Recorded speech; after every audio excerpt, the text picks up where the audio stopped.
كتاب التوحيد. باب قول الله تعالى: حتى إذا فزع عن قلوبهم قالوا ماذا قال ربكم قالوا الحق وهو العلي الكبير. وفي الصحيح عن أبي هريرة رضي الله عنه عن النبي صلى الله عليه وسلم قال: إذا قضى الله الأمر في السماء ضربت الملائكة بأجنحتها خضعانا لقوله، كأنه سلسلة على صفوان ينفذهم ذلك، حتى إذا فزع عن قلوبهم قالوا ماذا قال ربكم قالوا الحق وهو العلي الكبير. بسم الله الرحمن الرحيم، والصلاة والسلام على نبينا محمد وعلى آله وأصحابه وسلم تسليما كثيرا. سبحانك لا علم لنا إلا ما علمتنا إنك أنت العليم الحكيم. أستغفر الله الذي لا إله إلا هو الحي القيوم وأتوب إليه. اللهم انفعنا بما علمتنا وعلمنا ما ينفعنا وزدنا علما. بي أرابا سوية هجريا باكلي أني كمناني أني بناني أني دورو شهر رجب من هجرة سانكالو ولم فلانا بسويني ودوروناي ميلادي نصاروكا جاتي با فلاني مغا أني ناني سانكالو فلو بسويني وطاني ولم فلاناي ambe dawda bugu masjid rajaq wa mbokono darasu be Sheikh al-Islam Muhammad ibn Abdul Wahhab aka kitabu kono kitabu tawhid bonda minna ko babu qawlullahi ta'ala hatta idha fujja an qulubihim qalu ma qala rabbukum. darasu temene anye hadisa inkala kasarahu me antum ibn Usaymin rahimahullah wa kasarahu defo bi ambena do o sarahu de la hadisa yako qawluhu wa fi sahihi sabaga li kalamu alayha na ko abe fen sahalen kono anye kuma ke ninka kateme la nyine Bukhari. قوله قضى الله الأمر في السماء ناكو إجا قضى الله الأمر في السماء ni ala ye kodo latige sankabala al muradu bil amr sanu la nyini ni koynye femmi ni ala ya latige wa yakunu al qada'u bil qawli qada'u yabekeni kuma fanaye لقوله تعالى إذا أخذ أمرا فإنما يقول له كن فيكون. أورياتو أدو حديثا متن سره الله ناس التوسير كما دلا قد الله الأمر في السماء كو ألب كما نمالك أولا سامفي نيا كروف كما دلا أورياتو نوسمينو فنا يافويا كو يكون القضاء بالقول ako kada abeke ni kuma kanye parce que hadisa wore bena tawsira nyenye fe qawluhu qudu'anan ay qudu'an liqawlihi ku yere majigala ka kuma nye qawluhu ka'annahu sawta alqawl fi waqihi ala qulubihim mana alaka kuma binna udusukun kono ku jatige qawluhu safuan huwa li hajaru la amula sulub safuan yemunye faran nugule ni akagiri wasiri salatu alayhi yakunu laha sawtun azim niye nugo jologo sama oka kamba de bebo ala faran nugulen fenselen dale niye nugo jologo samaka abe kamba de bo وليس المراد تسبيح صوت الله تعالى بهذا harisa sarahu donye tembihu kenina la nyinite kakala alaka kuma kan kum misaliya nege jologo kanna la nyinite oyede لأن الله بسك ألا ليس كمثله شيء وهو السميع البصير ألا نفوي تكلني أبي ملك أبي يلك مانا ألا كأوا كما أيام ملكيو جاتك دونو بسكون كنو كجاتك كم نين نجلوكو سما فرلا نمومينيا أكم أبي جاتك تقومي ما تقومي كو ألا كاي أبي كم نجلوكو إنكالله ليس كمثله شيء ما نالك كما كان دونو بسكونا كجاتك كم نين نجلوكو سما كم فرلا أبي جاتك تقومي لا ينودي بل المراد تسبيه ما يحصل له من الفجر لا ينمونye jatiga min busoro o jatige ala yode o cide yode misaliya inda ma yasmauna kalamahu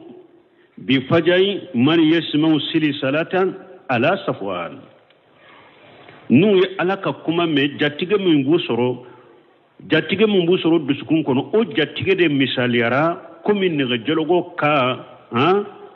ewa faran nugulena na te komi alaka misaliya komi ne jologo la nyini toye la yini de jatige mi nyusoro dusukunna abe komi ne jologo kambi jatige chogomi qawluhu yanfuzuhum jalika nufujun huwa ad-dukhul fi shay nako yanfujuhum jalika mana o kandonna doni nufuje munye huwa ad-dukhul fi shay ni fendo kono ومنه نفج السهم في الرمية أي دخل فيها أبو كنا ربو كنا نيكو بني كلا دونا يا فيلمنا دونا كنو ولمانا لنين مانا يموني أن هذا صوتا يبلغ منه كل مبلغ كي أشيروا ما أشيرا يوم يرولا يروم من يسيلي دمبي مانا كي دونا ودسكون كنو قوله حتى إذا فجأ عن قلوبهم أي أجيل أنها الفجو حتى إذا فجأ عن قلوبهم فجأت أبورا ودسكونا أجيل أنها الفجو جاتك بورا ودسكونا قوله قالوا أي قال بعضهم لبعض ما نم ملكه كن قوله ما جاء قال ربكم قالوا لحق nimmalikaw ko nyogo ma o tigi alaye mum fo o kon tigi alay cinyade fo ay qala li haqqa o kon tigi alay cinyade fo ay qala li qawla li haqqa antigi ala ayecinya kuma de fo fali haqqa sifatu li masdar mahdhuf ma amilihi taqdiruhu qala li qawla li haqqa antigi ala yakuma cinya kuma de fo وهذا الجواب والذي يقولونه ملكه فلك نجاب من فوق هل هم يقولونه لأنهم سمعوا ما قال وعلموا أنه حق يا لا ألا يكما من فوق ويكما يمد نو يادو كو ألا يتنيا دفو أو أنهم كانوا يعلمون أنه لا يقول إلا لحق ube malikiyaw tumba do de ko ala te foyfo ne cinyate no ko ala ye cinya kuma de fo yalaw ye kuma yimedewa nu ya do ko ala ye cinya kuma de fo ube nu ko ala ye cinya kuma de fo u ya fo ka daka de parce que ala te foyfo ne cinyate yuhtamalu an yakunu qad alimu ma khala abeshaka ke ala ye min fo u ya do وقالوا إنه لحق وقال من فويت يدو ويأيت يدفو فيكون هذا آئدا إلى الوحي الذي تكلم الله به نمبك فني كساجة كتاوهما على كمان وهو مني ويامي وقال يأيت يدفو ويهتملوا أباتفنا أبسكتفنا أنهم قالوا ذلك لإلمهم أن الله سبحانه لا يقول إلا لحق abesika atafana munna malikaw ko ala ye tiñade fo parce que malikaw baado ko ala te foyi fo ne tiñate falidhalika qalu haja ninde koso uyenni fo لأن ذلك صفته سبحانه وتعالى parce que tiña foli ala ka mankutude masami senaleno akorotaleno wa haja li hadith ni hadisa min fulen ni mutabiqu lil ayati tamama anta min aya minna ni hadisani o aya be nyogontare nyogonta min da falendo foy tunu nyogonte aya ni hadisa aya nana chogo mi hadisa fanan nana o chogo de lobe nyogontare tamama wala haja ninka يجب أن يكون هذا التفسير لآية أبي واجب أنك آية توسيرك كنندي حديثين يمينفو ولا يقبل لأي قائل أن يفسرها بغيره أو أنتم وشككما من التغني نمو من يني آية توسيرني كما وري من حديثين يمينفو أنتو تغيكا كما يمينا لأن توسير القرآن إذا كان بالقرآن أو بسنة فإنه النص parce que Qur'an fule ni Qur'an tawsirina ni anyogona Qur'an ye ube Qur'an tawsirina ni sunna ye o yenna su jelende ambolo ate daga ngate mo tawsir ka kata kuma wore sila la yumkinu li ahadi an yatajawajahu atebbe mogoshiye ikateme wala mana ni Qur'an aya do ye Qur'an aya do tawsir minya ate daga mogoshiye ikateme uka ko beta kuma wore ke ka Qur'an tawsir ni kiren ka sunna sahlenye aya min tawsiri ate daga mogoshiye ikateme o tawsiri ka ko beta kuma wore fo wa amma tawsir sahabi fa innahu hujjatu inda aksal mufassirin mais c'est bon ka tawsiri huja de do tawsiri kala chaman bolo mana ibn Simir rahimahullah afule kana kuma qur'ana tawsiri togodela sawsal fawzan ba nyugona fo ni hadisala qur'ana tawsiri togonyuma folo tawsilul qur'an bil qur'an ka qur'ana aya doke ka aya do tawsiri qur'ana tawsiri togo folo yenende Qur'an tawsiri chogo fulana tawsilu Qur'anu bi sunna ka ayat tawsiri ni ciden kadisa sahlenye Qur'an tawsiri chogo ya sabana tawsilu Qur'ana bi aqwali sahaba ka Qur'an tawsiri sego ka kuma wiye Qur'an tawsiri chogo ya nanina ka Qur'an tawsiri bi aqwali tabi'ina ni tabi'ina ka tawsiri me be make wala be makebo wala doni kaba bolo doni kaba doko tabina ka tawsir be mina doko o temina ibn Simir yere benofo ako wa matabiina ako min tabina wiye fa inna aksara al ulama yaqulu innahu laysa bi hujjati tabina ka kuma tawsir la doni kaba fancha man ko te hujaye o te dalilai illa man uqtisa minhu bi shay fo tabina min kere kirani pendo ye tabina uchela ka mujahid fa innahu arada al mushafa ala ibn abbas 20 marrata aw aksara misali la kum mujahidu ye qur'ana tawsir qur'ana kala buna basa koro siyam mugawbe min kachanoye yaqifu inda kulli ayati ni aya kala abejo ويشاله أماناها أبيبنا باسا ينكا مانالا شيام مغا من كاتشاناي مجاهد يه قرانا كلا بنا باسا با لمي شيام مغا أبي من كاتشانوي أسيا كلين نانا آية لا يا كلا تتمي آية إنكا أبيبنا باسا ينكا آية مانالا وما من بعد تابعين من مغمون بالتابين وكفى فليس توسيره حجة على غيره وتجيك التوسير تحوجة مغورك أتناك أفهمنا سيسا قرآن التوسيري كما بيتشغناني عندك فلو توسير القرآن بالقرآن فلان كقرآن تفسير القرآن بالسنة سبنا تفسير القرآن بأقوال الصحابة نانينا تفسير القرآن بأقوال التابعين تابعين وتايرة سوسولي بلا تفسير كلاو بلو تفسير كلا كمان بتابعين ككما منا قرآن تفسير لا سوسولي بتابعين وتالا دونك قرآن تفسير يني سبادة متابعين وكفة ni mogo min ye qur'ana tawsiri o te mina atigi o tigi ka tawsiri te huje mogo woreka lakini in ayyadahu siyaqul qur'an kanan al umdatu siyaqul qur'an fo mogo munum be tabina kofe ni alaye tawsiri do fo ayala aya sama chogoyi aya na chogoyi nye atigi ka kuma sembentiya atigi ka tawsiri be mina ni aya inga sama chogo sembentialiye meni ote atigi ka kuma te minate fala yuqbalu an yuqala atemina mogoyen ni mogo min ko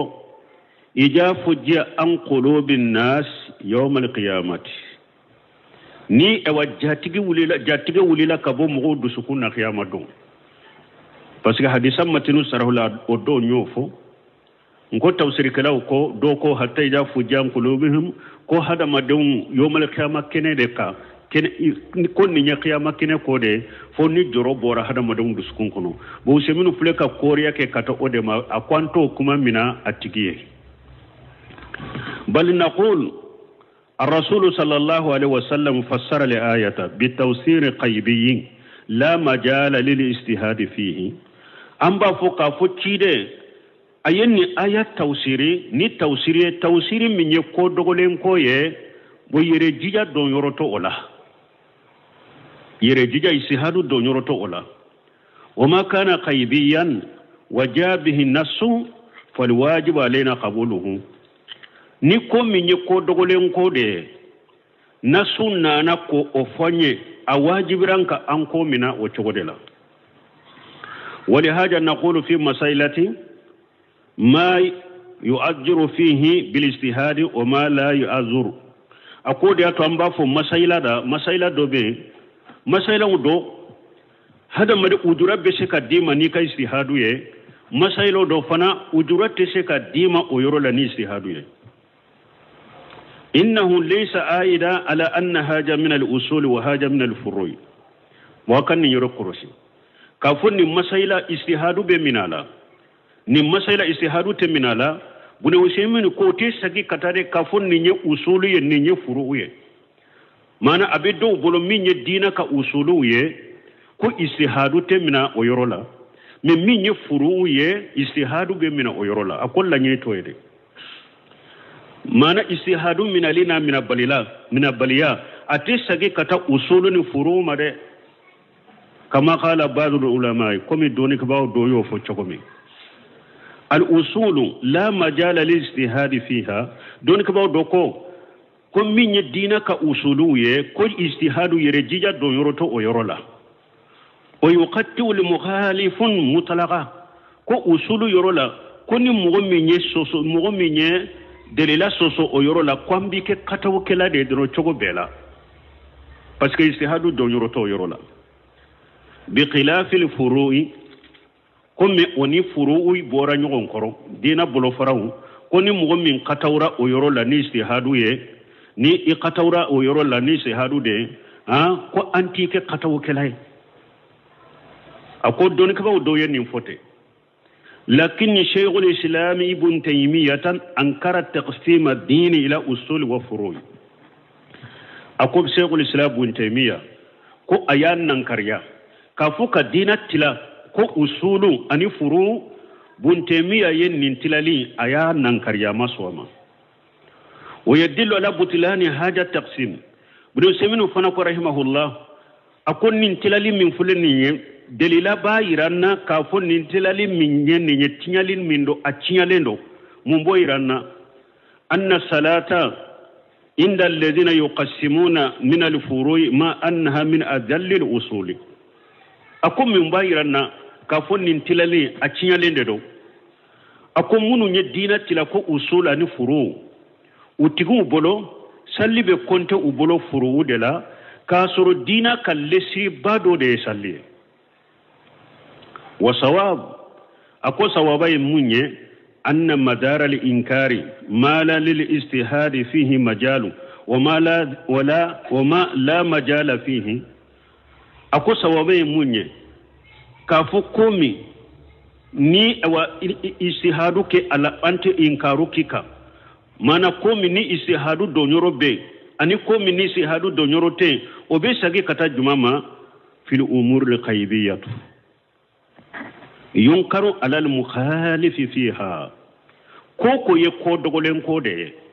qur'ana yo fo chogomi chide nyo fo chogomi ni mugo yo soso inkaru be kika kafo inkaru be ke mugo ka ni istihadu do yorola istihadu manka ke yoro mamba inkaru ka yoro do be se ka istihadu do o yorola ante inkaru ku an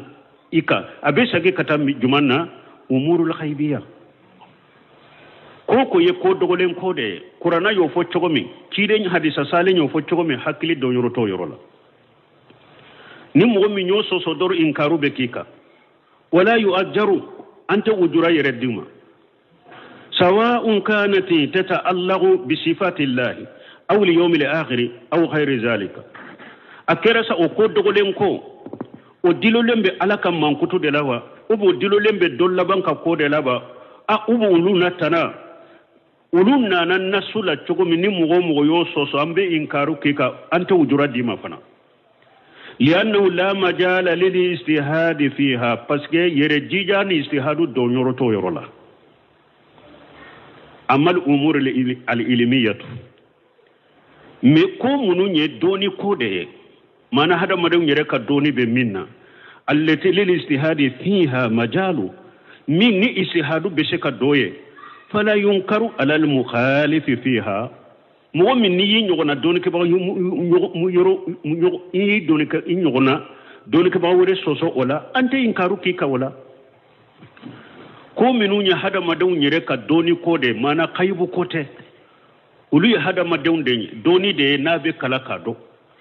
bon ni doni ke ba hammi ni nyona doni ke ba soso wala ante inkaru ke ika wala illa ija qala fa nassan sariha funna ya suriye kulo jelen soso kule jelen nana minna eye ode soso ko e kay si hadu obe mina yiwa o temina yiye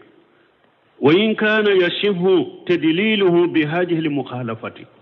هرنا ياسرو أبسها ني أي ني سوسو لمنك أو ني إيكا استهادوه أنت إنكارو كيكا وجرى بسكا ديما ني إيكا أتاب بالفنا إيكا فيليبانتيا فنا بسكا فو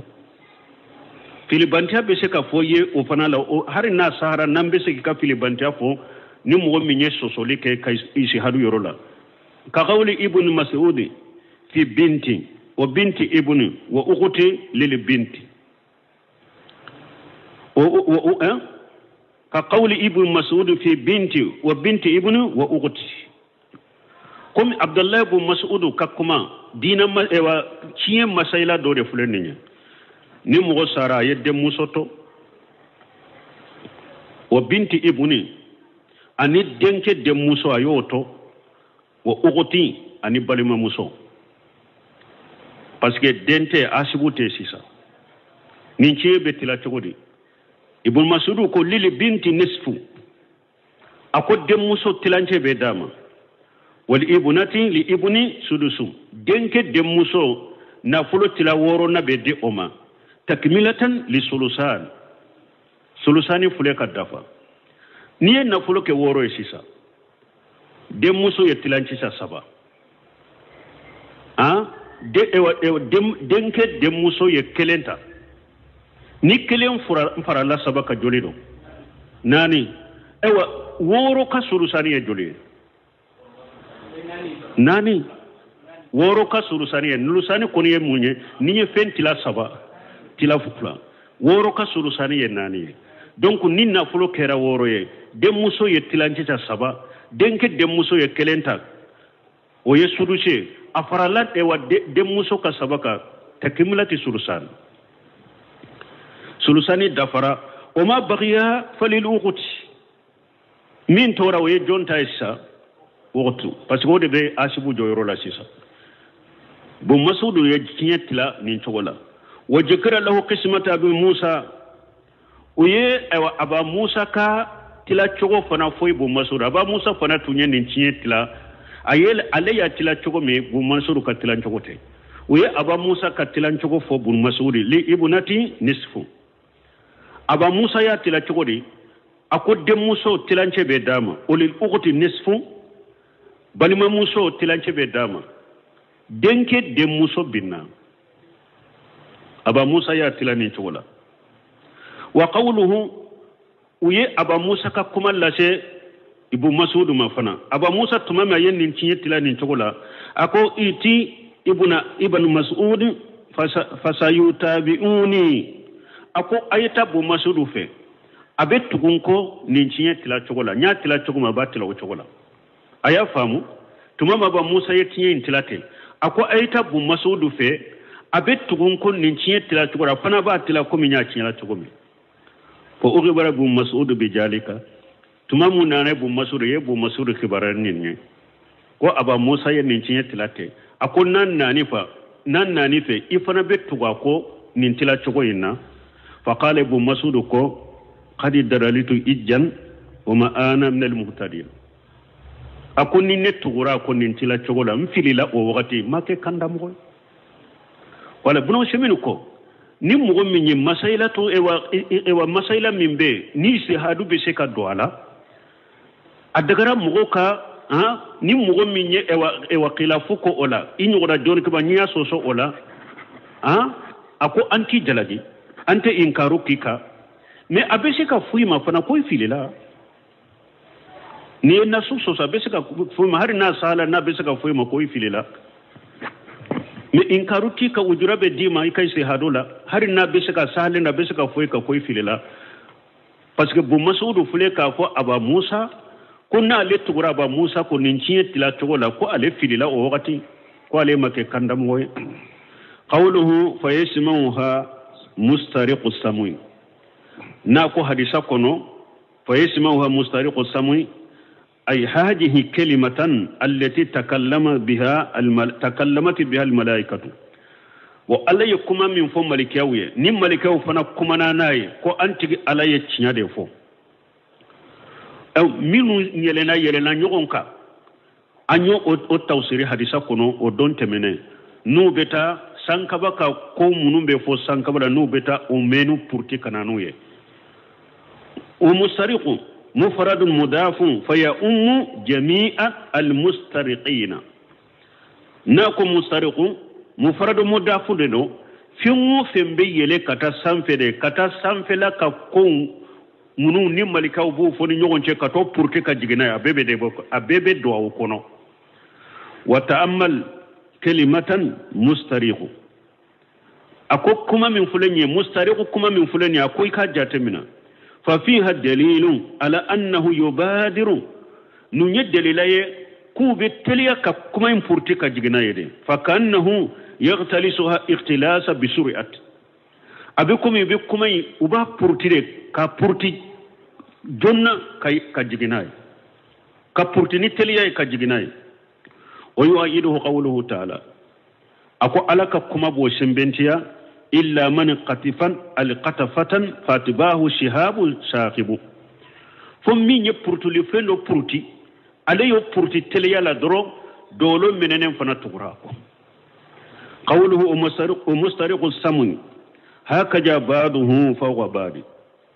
ناكو حديثا ينكنو ومسترق السمن هكذا بعضه فوق بعض يحتمل أن يكون هذا من كلامه صلى الله عليه وسلم أو من كلام أبي هريرة أو من كلام سفيان نكما من فلان كم من بيتا سانكباكا كما من بملكا بولو نو بيتو بورتكنا أو كو نينشوغولا أبي يلي نيون كان نينشوغولا كتا سانفي من فلان كو أبسكا كتيرين دكا كما دي ube abeseka ka Abu Hurairah de ka kumado ube abeseka ke Sufyan minya hadisa mafulani ode ka kumado qawluhu wasafahu Sufyan bi kaffihi na ko Sufyana ko ayam kutuni atege farai ay annaha wahidun fawqa sani Sufyana ko shetane nunu ko ube nyogon ka katade فلوا كله أبي فلان ككتا أي الأشابه فالجن يتركبون واحدا فوق الآخر سفيان يا بولونكوني كتي ودو نيافو آيات تيجي فرد كتي كبولونكوني بنيون كتي أكو جنة فنا يري نيون كتي نكتا وبنيون ككتا إلى أن يصلوا إلى السماء فوق كتا شيشان كبما فيقعدون لكل واحد مقعدا خاصا نو ترى سانكبلا ninjinna setane nunu kelen idamana sigiyero adamana sigiyero de babolo ubeta yoromi abeta sigiye katalla melike qala ta'ala lakum masamin kurta lenu wa anna kunna naqudu minha maqa'ida lis-sami faman yastamil ana yajid lahu shihaban rasada jinnaw yero yofo wa anna kunna naqudu minha ko awun jinnaw ko awun tumbe sigi sankabala maqa'ida lis-sami sigi yoron dola nambe lamelike pour ka lamelike sanfe faman yastamil ahla mesisa ni mu'min tara sanfe ko beta lamelike yajiri lahu shihaba rasada ibe dolo tasumala made soro ya bi makonoy wa qawluhu fa yasma'u kalimatan fayulqiha ila man tahatahu na ko hadisala mimbe sanfe na yakumame mimbe alefana duguma be kuma mbila kanoma ay yasma'u ala almustariqina alkalimatan jinna munum be yere mo nyogon ka kata sanka baka kibariya puruti nimbe abe sanfe ni oye kuma yimme fayulqiha ila man tahatahu alebe kuma yimbila kana mo jinna ma mimbale duguma ayughbiruhu biha jinna mimbale fana duguma be akibariya ni koyni ka koyin foye o man ismu mawsulu mani min fulen ni ismu mawsulu wa qawluhu tahatahu سبه جملة صلة الموصول لأنه جرف قوله ثم يلقيه الآخر إلى من تحته حتى يلقيها ناكو من فنبو أسانفه من بو فنا دغما أبا بلا كنا أما من فنبو دغما أبا بلا كنا أما فكتا كنا بلا دغما تاما أي يلقي كلمة آخرهم الذي في الأرض على اللسان ساهر أو الكاهن ni kuma imbora sanfe ka jigi kana fo mimbe jinnaw be duguma na ale be dugu koloka ni kibariya yishera alema ale fana ni dabali kela mimbe barake nyon fe ani kolon filina mimbe barake nyon fe abeta kuma info koye wa shihirun dabali ye munye ajaimun uruqa feundo de do nubu ushiri tafuni feun أو أرقى وبسالولي ودو وتوجهات أن التنغنين فيوندو توشر في بدن المسهور وقلبه وعقله وتفكيره نو أدبالك لا نو أدبالي سوء دلا أدو بدلا ني أتفولا موددو أدو بدلا كليسلا موددو نو بونفو أدو بدلا تنغلي في موددو نو بتنغلي نينيك ني دام فيونغو ني فيونيا ولوددو mais nous ya dila uye mun dabali abese kata noto e ka farikolola ube mana kibana ube iddusuku abese kata anoto iddusukuna ube ika hakili ube ika miruya abese ka do kono ka tora lashima wal kahinu min fora hadisayn kono huwa alladhi yukhbiru an al muqayyibat fil mustaqbil kahinu ya munye no ba fo kolon filina kahinu yede mugo ko dogole min na bena amana folo mugo be kibari ali kenoye ode to ko kahinu akera samum be qatimi de goshi kala jelike akera samum ba fo de ndeddo kali wadela ninye minye mba fuye akera sabde mimbi brim minando de kunna akera samimbe kolonde fila akera samimbe la tourne mugo koli ko minye ko dogolenye amana folo ko dogole min bena mugo min bo ofo mugo ye uba fo de mako kahinu wa gadi li tabasa ala bari talabata al ilm bunu seminu ko anyagambira doni nyine na udo bolo fa jannu annahu kullu man yukhbiru an al qaybi walau fima mada fa huwa kahinu ko anyagambira kalande udo bolo ulu jatela mugo be ko dogole fo har ko dogole min temena ko otogo de ko kolon filina ko nyagambira do bolo lakinni ma mada mimma yakhaw fil ardi laysa qayban mutlaqa me ko min temena de na kera dugukolo de kakateme ko min kera jiyan ko na kera dugukolo kakateme ni mo min o de fo o te qaybu e mutlaqa bal huwa qaybun nasbiyyun uba fo de ma ko qaybun nasbiyyun ko mi ale kera de kaba me be ma do de ya do ayafo o te qaybu e uba fo te qaybu e mutlaqa chogo bela uba fo ma qaybun nasbiyyun aba misali ak mislu ma yakhaw fil masjid yu'addu qayban bi nisbati liman fi shari misali la ampe musiri kono sisa ni